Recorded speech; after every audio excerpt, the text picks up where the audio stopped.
Você é uma pessoa intensa? Você ama intensamente? Você se apaixona de uma forma muito intensa?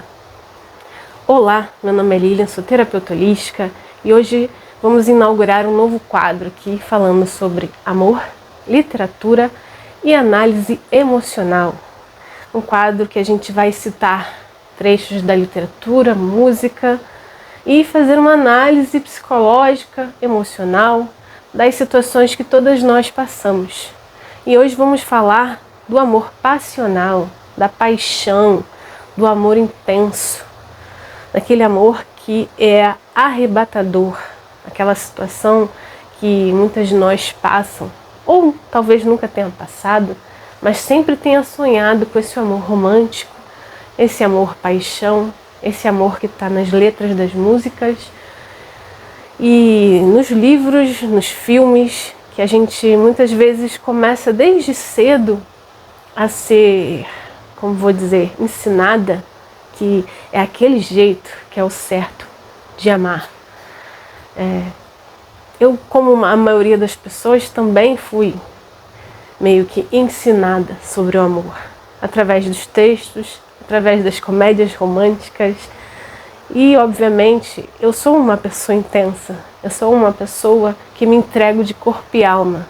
E sofri exatamente por causa disso, por ser uma pessoa que hoje as pessoas chamam de emocionada. Será que você é uma pessoa emocionada?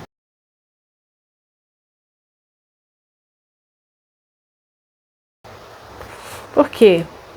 A paixão, ela pode acontecer em qualquer momento da sua vida. Geralmente começa quando a gente é jovem, quando a gente é adolescente, quando a gente está começando a se conhecer.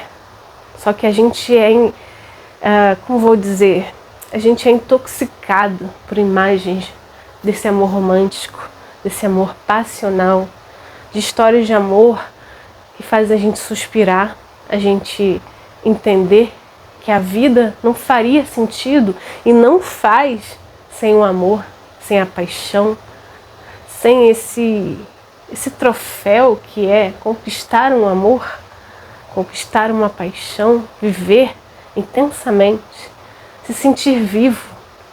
E muitos de nós passam uma vida inteira procurando esse amor, às vezes inventando um amor.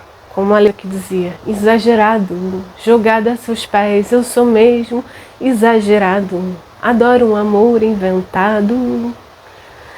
Às vezes a gente quer tanto amar, quer tanto se entregar ao outro, que a gente inventa um amor. E esse é o X, quando a gente começa a se apaixonar tanto, mas a gente não vê a outra pessoa, a gente cria amores platônicos, amores impossíveis, amores que nunca vão dar certo. E é por isso mesmo que dá aquele frisson, dá aquela sensação de que você está vivo, aquela ansiedade, aquele estresse. Você amar alguém sem seguir as regras sociais, as convenções, se entregar de cabeça, sem pensar. E claro, e obviamente, a gente sabe que tem consequências. Da literatura a gente vê casos de pessoas que se matam em nome do amor. E sim, muitos jovens se mataram em nome de paixões não correspondidas, amores impossíveis. E a gente vai trazer um grande exemplo que todos nós temos na cabeça, que é o amor de Romeu e Julieta. Romeu e Julieta são dois jovens na peça de William Shakespeare. Dois jovens, muito jovens. Julieta tinha apenas 13 anos, era uma menina ainda. Mas uma menina que encontra a sua paixão, encontra o seu amor e simplesmente ela desiste até de ser quem é.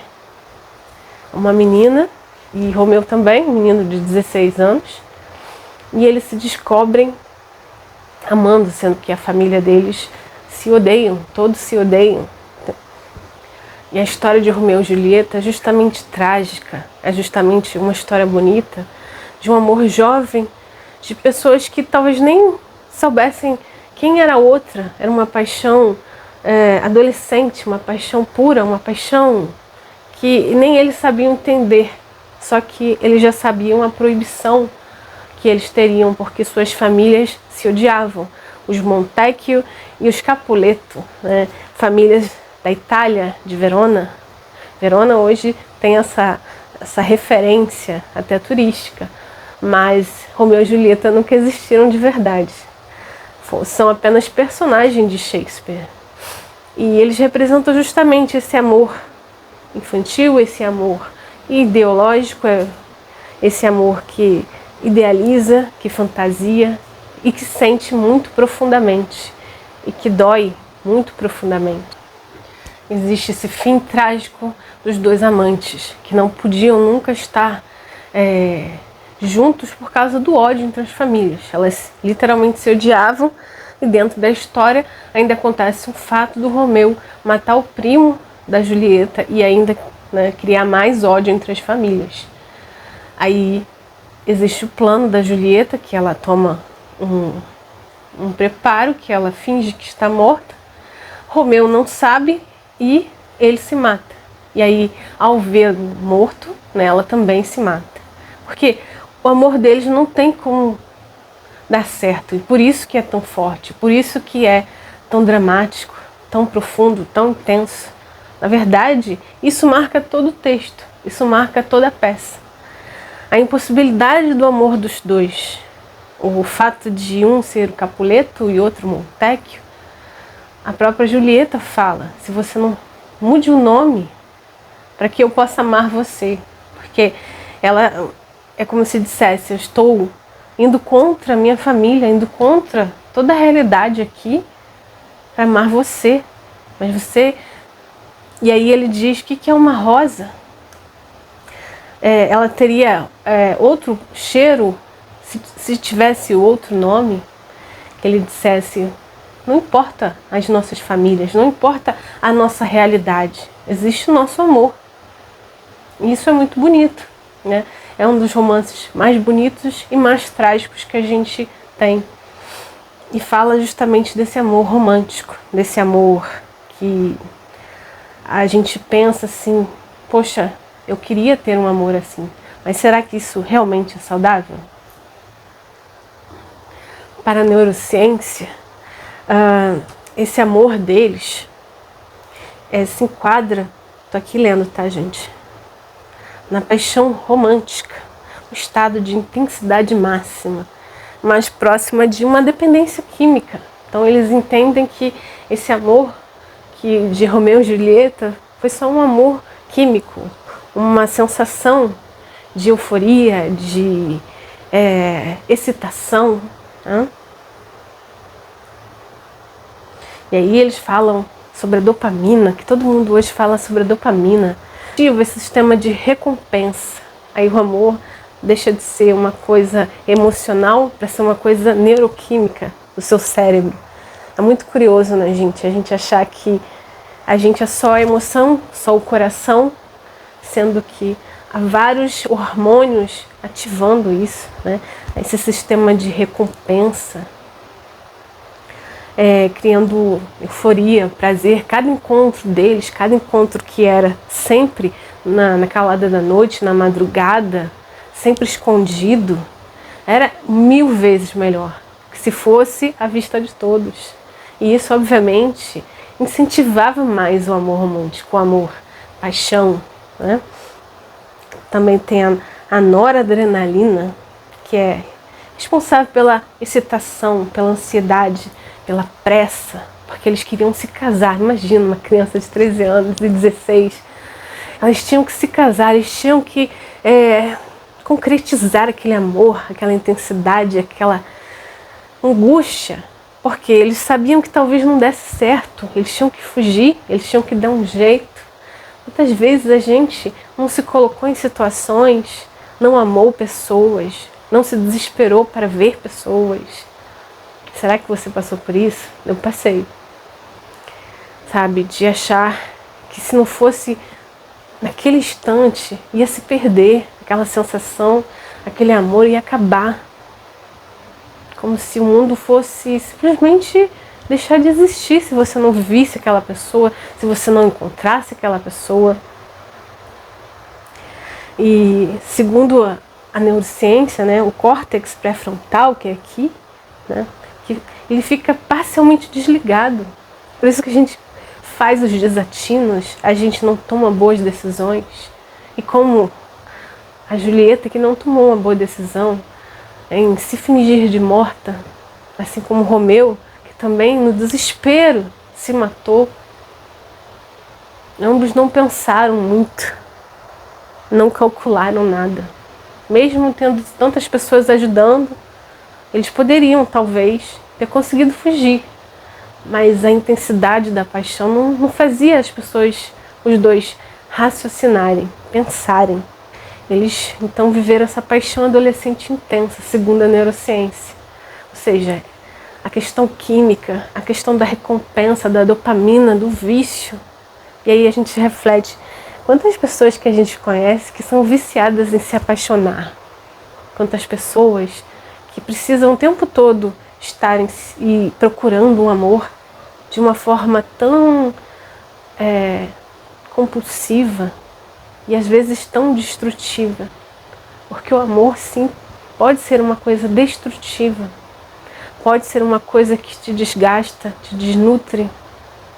Essa paixão, essa loucura, essa ansiedade, o amor intenso, o amor paixão, ele, né, traz vários exemplos de pessoas que se amavam, mas ao mesmo tempo o medo da perda, o medo de não ter aquele objeto amado faz elas terem desatinos, se matarem, fugirem, fazerem coisas que talvez, se não tivesse aquele amor excessivo, aquele amor passional, né, elas pudessem continuar. E a psicanálise, gente, a psicanálise fala que o amor é visto como emoção, mas ele não é visto como emoção, mas como uma expressão do inconsciente, desejo e pulsão, sabe? Aquela coisa que todo ser humano tem, os desejos, a pulsão da vida, a pulsão de viver alguma coisa tão forte, né? E claro, a idealização. Romeu e Julieta projetam no outro um ideal de perfeição que não existe. Eles nem se conhecem.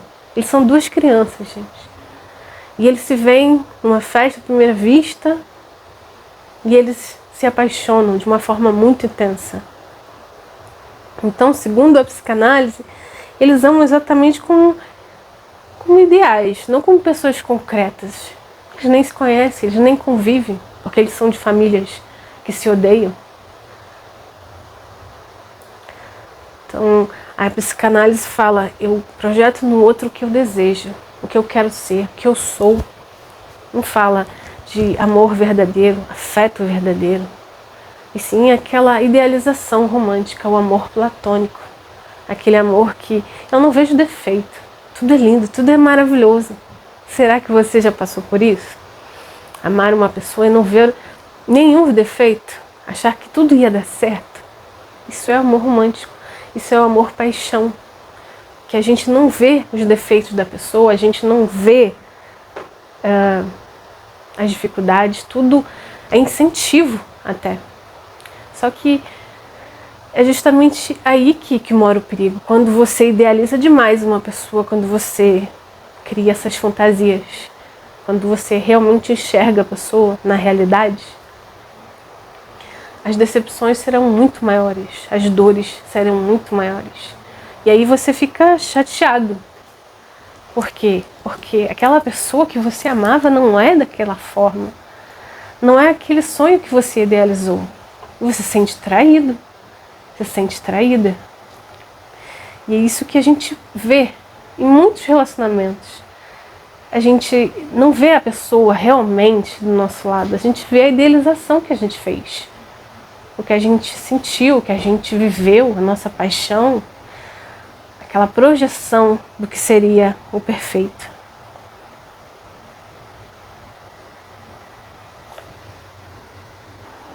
A psicanálise ainda explica o amor que é a transgressão, que é o que é proibido, né, gente?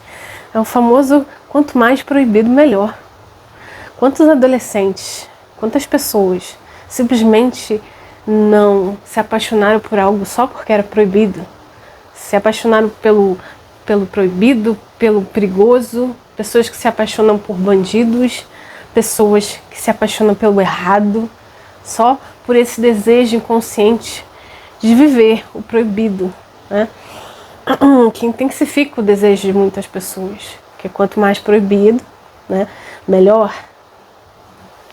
E o amor de Romeu e Julieta, ele era uma transgressão, porque eram duas crianças, eles eram de famílias que se odiavam, e eles se amavam de uma forma muito intensa.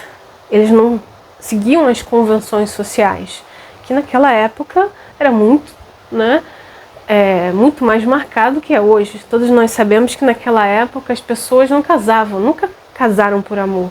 Amor, isso não existia. As pessoas tinham os casamentos, eram escolhidos os noivos, as famílias que escolhiam quem a moça ia casar, quem que o moço ia casar, e era só um acordo. Amor não existia, gente.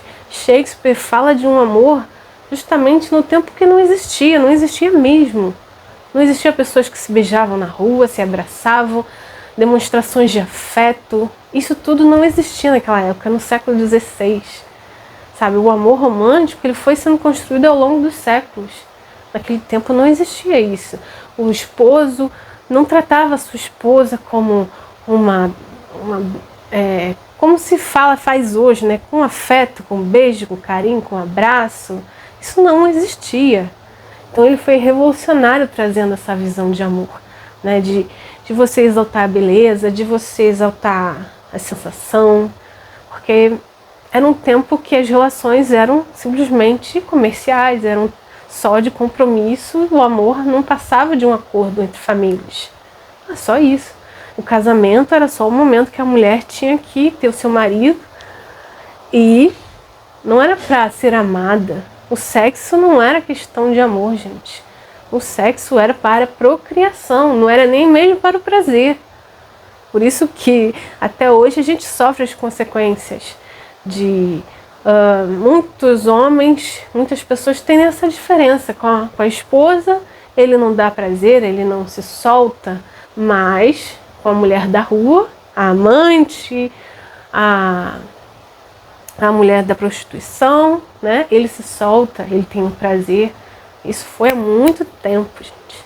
Muito tempo que se separou o amor romântico do amor sexual. O amor que se dava à esposa era tinha que se ter respeito, vergonha do corpo. A mulher muitas vezes tinha que se deitar vestida, ela não podia fazer nenhum tipo de barulho, não podia esboçar nenhum tipo de reação. Tudo isso era o costume da época, gente. Isso era ensinado. A pessoa não podia amar, ter sexo. Sexo não era uma questão do amor, não podia beijar. Imagina, as pessoas nem sabiam o que era um beijo, um afago, andar de mãos dadas. Os casais não andavam de mãos dadas. Não existia isso, não existiam essas expressões de afeto. E aí a gente vai vendo a evolução do que seria o amor, né? Para mim, outros textos que falam do amor, a gente não pode deixar de citar, que é o texto mais bonito, que é o texto da Bíblia. E para quem gosta do amor verdadeiro, né? E não só o amor paixão. E a gente começa com Coríntios 13, versículo 1, que fala, né? Ainda que eu falasse a língua dos anjos, quer dizer, a língua dos homens e dos anjos, e não tivesse amor, seria como um metal que soa como sino que tina. Ainda que tivesse o dom da profecia e conhecimento, e conhecesse todos os mistérios e todo o conhecimento, ainda que tivesse toda a fé, de maneira tal que transportasse os montes e não tivesse amor, nada seria. E ainda que distribuísse toda a fortuna para sustento dos pobres E ainda que entregasse o meu corpo para ser queimado e não tivesse amor, nada disso me aproveitaria. O amor é sofredor. Olha, até a Bíblia fala, o amor é sofredor. Será que também não tem um pouco de amor-paixão aí? Ou seja, a gente para amar tem que sofrer sempre? Há um questionamento aqui. Você pode interpretar como sim, como não. Mas o amor é benigno. O amor não é invejoso. O amor não trata com leviandade. Não se ensoberbece, ou seja, não é leviano com as pessoas. Leviano é tratar de qualquer jeito. Ensoberbece é não se envaidece. Tem uma música do Renato Russo que usa os trechos dessa passagem bíblica, que é Monte Castelo, que ele fala. Depois eu vou falar aqui a música. Que ele tira daqui, né, gente? Tudo sofre, tudo crê, tudo espera. Gente, o amor tudo espera, tudo suporta. O que será, né, gente? Aí, hoje em dia, a gente pensa quantas pessoas sofrem pensando assim, né? O quanto eu tenho que sofrer por amor, eu tenho que suportar por amor. Mas, visto aqui, é bonito, né? Porque ele também não está falando só de amor entre um casal. E sim, amor universal ao seu irmão, ao seu familiar, ao seu filho. Enfim, o amor tudo suporta. O amor nunca falha. Mas havendo profecias, serão aniquiladas. Havendo línguas, cessarão. Havendo conhecimento, desaparecerá. Eu não vou fazer uma análise aqui, gente, mas o que ele está dizendo? Que apesar de tudo, o amor vai continuar, mesmo que tenham línguas, mesmo que tenham profecias, mesmo que tenham... O que vai prevalecer é o amor. Né? A gente vê quantas profecias, quantas linguagens, quantas separações a gente cria no mundo. A gente vive num mundo que tem muitos preconceitos. Ainda assim, o que favorece, o que permanece sempre é o amor. E a gente vê outro texto, que é de Luís de Camões, que fala, que também foi inspiração para a música do Renato Russo, que é o soneto. Esse também fala desse contraste do amor. O amor, esse contraste que é o amor. Essa é uma coisa que dói e ao mesmo tempo é boa, né? O amor é fogo que arde sem se ver. É ferida que dói e não se sente. É um contentamento descontente. Entende? Contentamento descontente. Como pode ser, né? Eu estou contente e não estou. É um jogo de palavras, é antítese, né? A gente chama esse jogo de palavras de uma coisa que é e ao mesmo tempo é o seu contrário. É um não querer mais que bem querer. Não, primeiro é uma dor que desatina sem doer. Imagina uma dor que desatina sem doer. É um não querer mais que bem querer. É um andar solitário entre a gente. É nunca contentar-se de contente. É um cuidar que se ganha e se perder. É um querer estar preso por vontade. É servir quem vence, o vencedor. É ter com quem nos mata, lealdade. Mas como causa pode seu favor. Nos corações humanos, a amizade, se tão contrário a si mesmo, é o amor. Ou seja, o autor fala que é Luís de Camões, um escritor português, que viveu no século XV. Essa um livro Rimas, né? Que fala sobre o amor. Ele tem vários sonetos sobre o amor, sobre a definição de como seria o amor. Então a gente foi sendo alimentado por essas ideias por séculos e séculos. E claro, hoje a gente vê nos filmes, nas séries, tudo isso que já existia nos textos literários, né? Então eu termino aqui essa reflexão do amor romântico, do amor passional, do amor de Romeu e Julieta, talvez não seja tão bom. E pense e reflita aqui junto com vocês, como é que é o amor que você sente? Você já se apaixonou? Isso não tem a ver com idade, não tem a ver com condição social, não tem a ver com futilidade ou infantilidade, né? O amor, ele vem da forma que a gente consegue, a gente entende. Às vezes é o amor-paixão, às vezes a entrega platônica. A gente chama de amor platônico porque é um amor idealizado. Aquele amor que a gente não consegue realmente concretizar.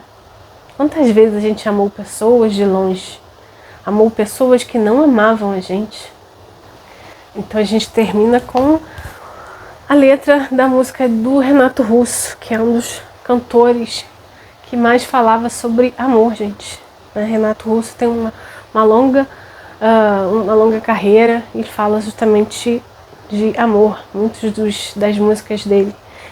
Então essa música Monte Castelo, e ele mistura justamente a versão da Bíblia e a versão do Luís de Camões.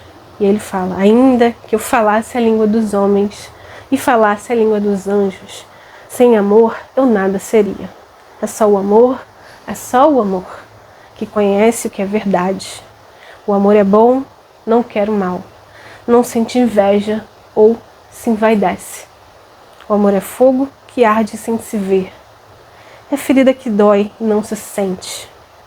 É um contentamento descontente. É dor que desatina sem doer. É o mesmo trecho de Luís de Camões. Ainda que eu falasse a língua dos homens e falasse a língua dos anjos, sem amor eu nada seria. É um não querer mais que bem querer. É solitário andar por entre a gente. É um não contentar-se de contente. É cuidar que se ganha e se perder. É um estar-se preso por vontade. É servir a quem vence o vencedor. É um ter com que nos mata a lealdade. Tão contrário a si mesmo é o amor. Eu estou acordado e todos dormem. Todos dormem, todos dormem. Agora vejo em parte, mas então veremos face a face. É só o amor que conhece o que é verdade. E a gente fecha aqui. Se você gostou desse texto, se você gostou desse formato, me responde aí. Dá o seu like, faz seu comentário, que vai ajudar muita gente.